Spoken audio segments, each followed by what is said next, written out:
Hey everyone, welcome back to the channel. Today, we're diving into a straightforward guide on how to withdraw Litecoin from Bitrue to your Revolut account in 2025. Whether you're a crypto newbie or a seasoned trader, this step-by-step tutorial will help you move your funds securely and efficiently. Let's get started. First things first, make sure you have accounts set up on both Bitrue and Revolut.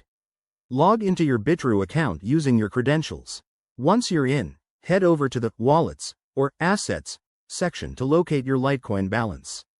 Double-check that you have enough LTC to cover the withdrawal amount plus any network fees. Next, navigate to the Withdraw option, usually found in the top menu or under your asset details. Select Litecoin from the list of cryptocurrencies. Now, you'll need to enter your Revolut wallet address. Remember, Revolut supports Litecoin, so go to your Revolut app, find your crypto section, and copy the Lieutenant Colonel address.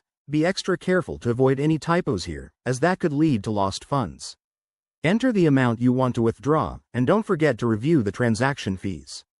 These can vary based on network congestion, so keep an eye on that. Once everything looks good, hit the Confirm button. You'll likely need to verify this through email, SMS, or two-factor authentication for security. After submission, the transaction will be processed on the blockchain. This might take a few minutes to an hour, depending on the network. Once it's done, head back to your Revolut app and refresh your crypto wallet to see your Litecoin arrive. And just like that, you're all set. A quick tip: always use a secure connection and enable all security features on both platforms. If you run into any issues, check the Bitrue or Revolut support pages. Thanks for watching. If this helped you out, hit that like button and subscribe for more crypto tips. See you in the next video.